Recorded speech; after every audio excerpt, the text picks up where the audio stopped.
ya que estamos de pie, hermanos, vamos a buscar en nuestra Biblia la lectura bíblica que se encuentra en Marcos 2, del 1 al 12. Marcos 2, del 1 al 12. Vamos a hacer esa lectura unidos, hermanos. Y dice la palabra de nuestro Dios: entró Jesús otra vez en Capernaum después de algunos días y se oyó que estaba en casa. E inmediatamente se juntaron muchos, de manera que ya no cabían ni aun en la puerta, y les predicaba la palabra. Entonces vinieron a él unos trayendo un paralítico que era cargado por 4, y como ni podía acercarse a él a causa de la multitud, descubrieron el techo de donde estaba y haciendo una abertura, bajaron el lecho en que yacía el paralítico. Al ver Jesús la fe de ellos, dijo al paralítico: hijo, tus pecados te son perdonados. Estaban allí sentados algunos de los escribas, los cuales cavilaban en sus corazones. Hablar está así. Blasfemias dice: ¿quién puede perdonar pecados sino solo Dios? Y conociendo luego Jesús en su espíritu que cavilaban de esa manera dentro de sí mismos, les dijo: ¿por qué caviláis así en vuestros corazones? ¿Qué es más fácil decir al paralítico: tus pecados te son perdonados? O decirle: levántate, toma tu lecho y anda. Pues para que sepáis que el Hijo del Hombre tiene potestad en la tierra para perdonar pecados, dijo al paralítico: a ti te digo, levántate, toma tu lecho y vete a tu casa. Entonces él se levantó enseguida y tomando su lecho salió delante de todos, de manera que todos se asombraron y glorificaron a Dios diciendo: nunca hemos visto tal cosas. Amén. Pues ahora vamos a dar paso al hermano Juan Manuel Corte Carrasco, que nos trae en esta tarde el tema de hoy, la predicación de hoy. Gracias, hermano. Vamos a orar, hermanos. Señor, te damos gracias en esta tarde porque nos permites estar en tu casa de oración. Queremos poner en tus manos, Señor, la meditación de esta tarde de tu palabra, pidiéndote, Señor, que hables a nuestros corazones y clarifiques en nuestra mente el mensaje. En el nombre de Cristo Jesús. Amén. Tomen asiento, hermanos. Y bueno, yo quise titularle a esta meditación 4 virtudes esenciales. Así dice en el boletín. Y llama la atención, hermanos, el hecho de que este milagro, de lo que acabamos de leer, aparezca en 3 de los 4 evangelios, en Mateo, en Marcos, en Lucas. ¿Sí? En este caso estamos tomando como referencia el evangelio de Marcos, que es el segundo evangelio en el orden en que están en el Nuevo Testamento. Ahora, vemos aquí, hermanos, en primer lugar, que Jesús visita la ciudad de Capernaum, o Capernaum, algunos decimos Capernaum, otros Capernaum, permítanme estar diciendo Capernaum, ¿sí? Visita esta ciudad. Y la visita de Jesús no es una visita de paso, porque la Biblia nos dice que precisamente Jesús estuvo aquí por varios tiempos. Y la Biblia también nos menciona que esta ciudad era la ciudad donde vivían Simón Pedro y su hermano, ¿verdad? En este caso Andrés. En el capítulo 1, versículo 16, dice que Jesús andaba junto al mar de Galilea y ve a Simón y a Andrés, su hermano, que echaban las redes porque eran pescadores, ¿verdad? Y bueno, Jesús los llama, ¿verdad? Y posteriormente, en el siguiente párrafo, en la Reina Valera 60, en el versículo 21, se titula Un hombre que tenía un espíritu inmundo. Después de estar ahí en el mar de Galilea, a la orilla, dice que entraron en Capernaum y los días de reposo, entrando en la sinagoga, Jesús enseñaba. Cuando menciona los días de reposo, entonces podemos tomar en cuenta que no fue una semana nada más, sino fueron varias semanas. Al hablar en plural, pues estamos infiriendo que Jesús estuvo ahí un tiempo, ¿verdad? Y todavía dice el versículo 22, se admiraban de su doctrina porque les enseñaba como quien tiene autoridad y no como los escribas. Jesús permaneció entonces por una temporada en esta ciudad y después de ahí, hermanos, bueno, todavía menciona un evento más en el versículo 29, dice que en una de estas veces que fue a la sinagoga, dice que al salir de la sinagoga vinieron a casa de Simón y de Andrés, con Jacobo y con Juan. Y la suegra de Simón estaba acostada con fiebre y enseguida le hablaron de ella. Le dijeron a Jesús, la suegra de Pedro está con fiebre, ¿verdad? Entonces él se acercó, dice el versículo 31, y la tomó de la mano y la levantó e inmediatamente le dejó la fiebre y les servía, ¿verdad?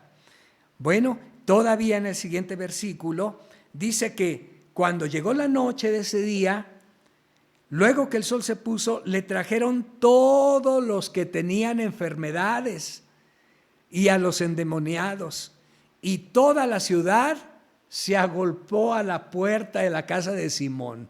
Sí, al estar hablando aquí Pedro y al estar escribiendo toda la ciudad, pues era una gran multitud. No podemos hablar de un 100%, pero se habla de una multitud grande, y entonces así nos los escribe Marcos, dice, y sanó a muchos que estaban enfermos de diversas enfermedades y echó fuera muchos demonios y no dejaba hablar a los demonios porque le conocían. Entonces Jesús estuvo desarrollando aquí una serie de milagros, una serie de situaciones, enseñando ahí en la sinagoga.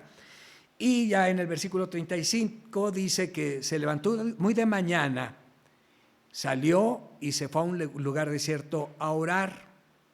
Lo buscaron en los siguientes versículos y Jesús les dice, vamos a los lugares vecinos para que predique también allí, porque para esto he venido.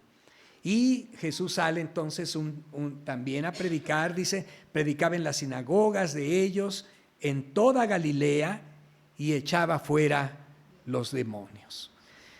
Entrando a este capítulo 2, entonces Jesús vuelve a venir a Capernaum otra vez. Dice, entró Jesús otra vez en Capernaum después de algunos días y se oyó que estaba en casa. Lógicamente podemos pensar que Simón y Andrés eran los que hospedaban a Jesús, ¿verdad? Se oyó que estaba en casa. Bueno, y después dice, enseguida, inmediatamente se juntaron muchos, de manera que no cabían ni aún en la puerta, ni aún a la puerta, perdón. Entonces había mucha gente nuevamente, mucha gente. ¿Qué era lo que traía la gente? Pues ya la fama de Jesús ahí mismo en la ciudad. Ya la gente lo había oído, lo había escuchado, había visto los portentos, los milagros que Jesús había realizado, y entonces se junta, se aglomera la gente para escucharlo nuevamente, para verlo nuevamente, para poder tener una visión clara de quién era Jesús, todos aquellos que quizás no habían estado presentes, pero que ya habían oído hablar de él, ¿verdad? Entonces, los milagros y enseñanzas de Jesús, hermanos, admiraban a la gente y ahí aún provocaban el glorificar a Dios. Sin embargo, hermanos, la Biblia no nos habla de que había conversiones verdaderas. Este pasaje que leímos ya en el versículo 12 dice que salió delante de todos de manera que todos se asombraron de que había curado al paralítico. Todos estaban asombrados y dice, y glorificaban a Dios diciendo, nunca hemos visto tal cosa. Pero sin embargo, hermanos, aun cuando Jesús estaba presente, aun cuando Jesús estaba ahí, la Biblia no nos habla de que el pueblo realmente se hubiera convertido. ¿Y esto por qué lo digo, hermanos? Porque sus corazones permanecían fríos, porque la Biblia dice que no en vano Jesús tuvo que referirse a la ciudad de Capernaum de una forma dura y enérgica. Si buscamos en Mateo 11, versículos 23 y 24, Mateo 11, 23 y 24, Jesús está hablando aquí de varias ciudades. Y escuche lo que dice en estos versículos 23 y 24. Y tú, Capernaum, que eres levantada hasta el cielo, hasta el Hades serás abatida, porque si en Sodoma y Gomorra se hubieran hecho los milagros que han sido hechos en ti, habría permanecido hasta el día de hoy. Por tanto os digo que en el día del juicio será más tolerable el castigo para la tierra de Sodoma que para ti. Jesús estaba hablando de una manera drástica y dura, pero estaba dando a entender que no había realmente conversión en el corazón de los habitantes, sino solamente asombro. Recordemos que los judíos, hermanos, una de las cosas que ellos pedían siempre eran milagros, cosas sobrenaturales, pero con esto solamente pues constataban que había alguien que estaba haciendo las cosas, pero no había realmente conversiones. Sin embargo, en el seno de una ciudad tan endurecida, que oye, que escucha, que ve, que es testiga de milagros, sobresalen, hermanos, o destacan un grupo de 4 hombres que marcan la diferencia. Estos hombres, hermanos, dieron evidencia de poseer 4 virtudes esenciales que todo cristiano debe tener. En primer lugar, la primera de ellas, la compasión. Compasión por su vecino, amigo, simplemente conocido, no nos dice la Biblia quién era, o quizás familiar. No sabemos con certeza la relación que ellos tenían con él. Sin embargo, hay una muestra clara de un interés por buscar la sanidad del paralítico. Compasión en griego, hermanos, se llama sentir en las entrañas. Tener compasión significa empatizar con alguien que sufre y sentirse obligado a reducir el sufrimiento. Es una definición más profunda que los simples sentimientos y también es una comprensión muy bíblica. En Mateo 9:36 podemos escuchar algo similar con respecto a la compasión, pero en este caso nos estamos refiriendo a nuestro Señor Jesucristo. Dice, al ver las multitudes, tuvo compasión de ellas porque estaban desamparadas y dispersas como ovejas que no tienen pastor. Estos hombres sintieron hacia el paralítico lo mismo que Jesús sentía por nosotros, por la humanidad. Jesús, hermanos, ya había dado muestras, dijimos, de su gran poder, de su autoridad al predicar, de dar a conocer su doctrina. Por lo que entonces podemos rescatar ahora la segunda virtud esencial y evidente en todo cristiano.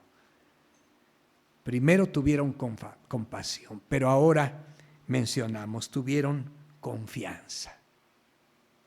Confianza en el poder de Jesús para curarle. Y la palabra confianza, la actitud y el hecho de la confianza, hermanos, descansa en otra palabra, que es la seguridad.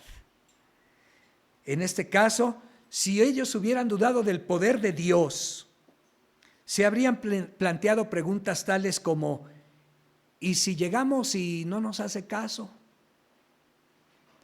o si hacemos el hoyo ahí en el techo, no quiere decir, hermanos, no eran de concreto, no eran techos, eran unas construcciones muy diferentes a las de hoy. Y el hoyo no significaba otra cosa más que quitar ahí y se podía volver a componer, ¿verdad? No sabemos qué pasó después, la Biblia no nos dice, pero yo creo que estas 4 personas se encargaron de dejar las cosas como estaban, ¿verdad? Pero si hubieran pensado, ¿y si ahí hacemos el hoyo y bajamos al paralítico y Jesús pues ni caso nos hace porque Él está predicando? No, mejor, ¿sabes qué? Vamos a pensarla, hay que esperar a que Jesús salga o algo. No, hermanos, ellas tenían confianza. O quizás podían decir, ¿y si con todo lo que está haciendo no lo puede sanar? A lo mejor ya no va a estar sanando. ¿O qué van a decir nuestros conocidos? Porque había mucha gente y muchos se conocen en los pueblos, en las ciudades pequeñas. ¿Qué van a decir de nosotros cuando ya hagamos todo eso y no pase nada? Nos van a criticar, mira nada más, mira lo que hicieron. No, hermanos, había confianza. Y cuando nosotros, hermanos, como cristianos nos proponemos traer almas necesitadas a Cristo, debemos confiar en que el Señor es poderoso para obrar el milagro de la conversión hasta el punto de ser usados por el Espíritu Santo para contagiar nuestra fe a las personas necesitadas. Probablemente tú en el momento mismo en que te cuestionas cómo voy a poder compartir la palabra de Dios, cómo voy a traer a los necesitados, a los inconversos delante de Jesucristo, delante del Señor de señores, ¿cómo los voy a poder traer? ¿Qué va a pasar? No, yo voy a quedar en ridículo. No, hermanos, porque si tú tienes tu confianza como estas personas puestas en Dios, si la tienes puesta en Dios, entonces tu confianza va a redundar en el poder de Dios obrando en aquellos que no le conocen.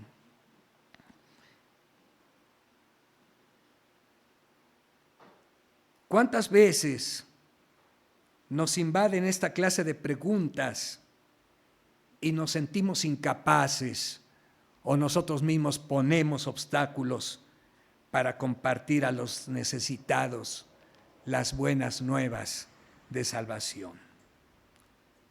Pablo lo dijo de una manera muy tajante, hermanos. Busquen en sus Biblias Romanos capítulo 1, los versículos 15 y 16. Y Pablo escribe de esta manera: porque no me avergüenzo del Evangelio, porque es poder de Dios para salvación a todo aquel que cree, al judío primeramente y también al griego. Porque en el Evangelio la justicia de Dios se revela por fe y para fe, como está escrito, mas el justo por la fe vivirá. ¿Y quieres que te diga una gran verdad, hermano, en esta tarde? Si no eres capaz, escucha esto, si no eres capaz de compartir el Evangelio con el inconverso, si nunca has sido capaz de compartir el Evangelio con el inconverso, y subrayo la palabra nunca,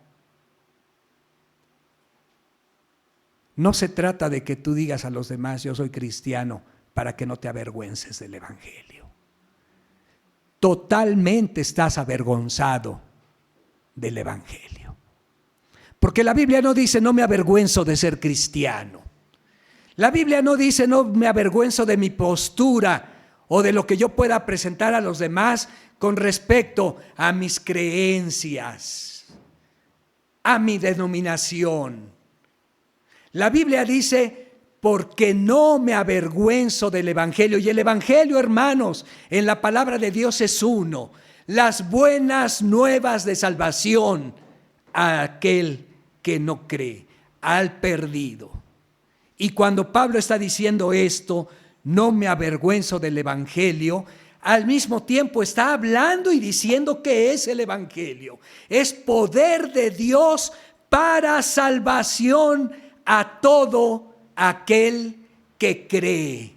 Entonces, hermanos, avergonzarse del Evangelio es quedarse callado, es callar las buenas nuevas de salvación. Depositamos nuestra confianza en muchas cosas, hermanos, y sobre todo en muchas personas. Yo puedo pensar, por ejemplo, en el médico. ¿Cuántos de ustedes han sido tratados por algún médico, y voy a decir sobre todo un especialista, y usted ha tenido como consecuencia sanidad en su cuerpo?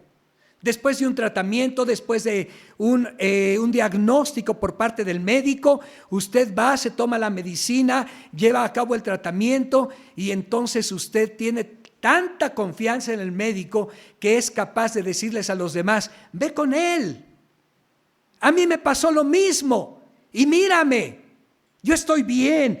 ¿Cuántos de nosotros ponemos confianza en el mecánico? Y entonces nos arregla el carro de tal manera que nos dedicamos a decir: mira, no, llévalo con él, por eso no se te puede componer, él seguramente te lo va a componer. O cuántos de nosotros inclusive en el albañil: no, mira, a mí me construyó y la casa quedó re bien, te lo recomiendo. En el maestro, en el carpintero. ¿En cuántas personas nosotros ponemos nuestra confianza al grado que los recomendamos plenamente ante los demás, poniendo de ejemplo los resultados que hemos recibido al tener sus servicios? Pero, hermano, ¿dónde queda nuestra confianza y seguridad de a quien hemos creído? Si somos capaces de recomendar, ¿cuánto más debemos recomendar a un Salvador que nos ha salvado y que va a dar como consecuencia una vida eterna, una vida no temporal, una vida más allá de la muerte, y que esa vida va a ser eterna en los cielos, en su presencia, y no en el infierno cuando nos quedamos callados y no compartimos las buenas nuevas de salvación? La tercera virtud esencial y evidente, después de la compasión y la confianza en todo cristiano, es la colaboración. Un solo hombre no habría podido llevar al paralítico ante Jesús. Y quizás, hermanos, alguien se hubiera ofrecido a llevarlo, pero llegando a la puerta se hubiera topado con toda esa aglomeración de gente y no hubiera podido entrar. 4 hombres venían dispuestos a todo. El espíritu de colaboración con otros creyentes es el medio eficaz para traer almas a los pies de Jesús, a los pies de Cristo. El testimonio de varios es mucho más evidente que el de una sola persona. Hay algunos deportes que nosotros conocemos muy bien, los cuales se tienen que realizar entre varios. Voy a poner como ejemplo a lo mejor un deporte que conocemos, pero que a lo mejor no tenemos mucho conocimiento: el canotaje. En el canotaje, hermanos, es una canoa larga y más o menos son 8 o 9 personas, atletas, que se suben y que entonces tienen remos a los lados. Y a la hora de que dan la salida, todos empiezan a remar a una, tratando de llegar a la meta en primer lugar. Eso es la colaboración, eso es la colaboración entre cristianos para ir y predicar el mensaje de salvación a la gente perdida. No puedo decir que si uno va solo no pasa nada o no va a pasar nada. No, el Espíritu Santo nos acompaña. Pero sin embargo, hermanos, la colaboración permite que podamos tener, aún con todos nuestros defectos, aún con todos nuestros errores, Si somos sinceros y estamos entregados al Señor, podamos tener nosotros resultados sorprendentes para el reino de los cielos. Y no con esto quiero decir que es nuestro trabajo, no con esto quiero decir que es nuestro esfuerzo, no con esto quiero decir que son nuestras palabras y nuestra forma de convencer, sino que somos usados por el Espíritu Santo para llevar a los pies de Cristo a aquellos que están paralíticos espiritualmente. Los 4 personajes de esta historia, hermanos, no esperaron a que Jesús llegara a la casa del paralítico, porque probablemente Jesús visitó varias casas ahí. Fueron por él. Cuando oyeron que Jesús estaba ahí, fueron por él y lo trajeron a la presencia del Señor. ¿Cuántos de nosotros estamos a la espera de que un necesitado entre por casualidad al templo buscando a Dios para entonces poderle atender? Tenemos que ir a ellos, traerles al Señor, llevarlos a los pies de Cristo. Una buena voluntad dispuesta al esfuerzo y sacrificio.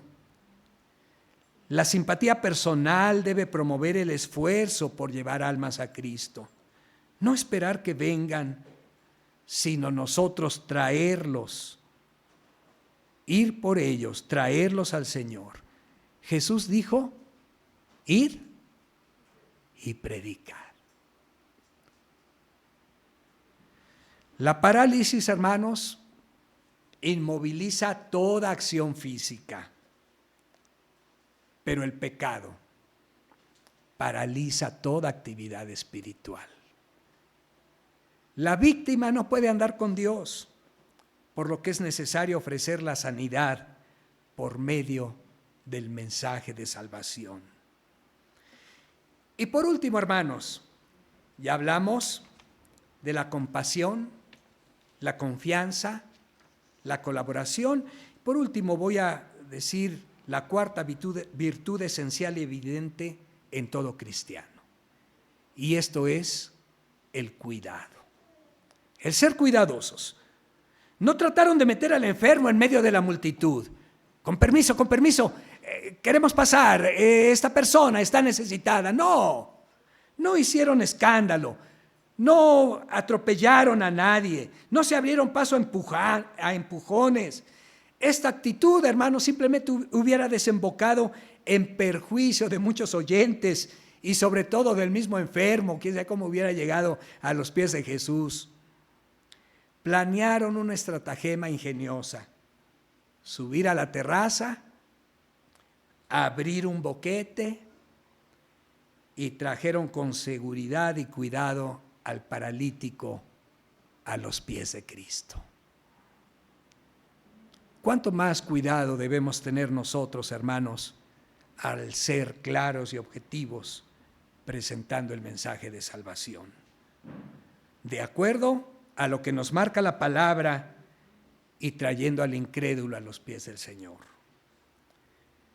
El paralítico, hermanos, de acuerdo al poder de Jesús, pudo haber recibido inmediatamente la sanidad física, hermanos. Pudo haber sido sano en ese momento. Jesús le hubiera dicho, levántate. Sin embargo, la acción de Jesús nos enseña que la prioridad al traer a otros a sus pies es para ser confrontados con sus pecados y recibir el perdón por parte de Él. Los escribas, los que estaban ahí, los religiosos, se planteaban esa situación. Bueno, ¿cómo es posible que le perdone los pecados? Quizá la gente misma hubiera dicho, bueno, pues lo traen para que lo sane y le está diciendo que le perdona sus pecados. Pero hermanos, no es el hecho de venir a Jesús o de que tú puedas o de que tú quieras o prediques a otros acerca de que Jesús puede venir y sanar tus dolencias físicas. Es el hecho de dar a entender y de saber y de entender que lo prioritario y lo primordial para Dios es perdonar los pecados de aquel que está precisamente en una situación no de comunión con Dios. Jesús perdona sus pecados primero. Jesús sana su dolencia y su situación espiritual primero. Ellos buscaban la sanación física del enfermo, pero Jesús les dio mucho más. Le da el perdón de los pecados, porque eso era lo que valía más. ¿Cuánta gente en la actualidad, hermanos, anda peregrinando por diferentes grupos, por diferentes congregaciones, vamos a llamarle entre comillas, tratando precisamente de buscar la sanidad física? Y llegamos a oír por medio de mensajes en el radio quizás, o por medio de nuestros conocidos, es que en tal lugar, si vas a tal lugar, a tal hora, tal día, van a orar por ti y vas a ser sano de todas tus dolencias. Pero hermanos, Jesús no es lo que quiere de nosotros, porque aún con todas nuestras dolencias, aún con todos nuestros defectos, aún con todo lo que tenemos físicamente que no se pudiera curar porque fueran enfermedades incurables, Jesús nos ofrece la sanidad espiritual. Si fuera lo físico, quizás el ladrón que estaba junto de él en la cruz, y él mismo, así como se lo decían, lo hubiera bajado de la cruz y se hubiera ido. Y Jesús mismo decía: si eres hijo de Dios, bájate de la cruz, pues ¿qué estás sufriendo? No. Jesús lo deja ahí y le dice: hoy vas a morir, pero hoy mismo estarás conmigo en el paraíso. Porque la sanidad espiritual, hermanos, es una sanidad para la eternidad. Y la sanidad física, hermanos, es temporal. Porque a final de cuentas, tanto tú como yo moriremos físicamente. Compasión, confianza, colaboración y cuidado son virtudes esenciales en la vida del creyente. El Señor, hermanos, nos ayude a perseverar en cada una de ellas. Dios les bendiga.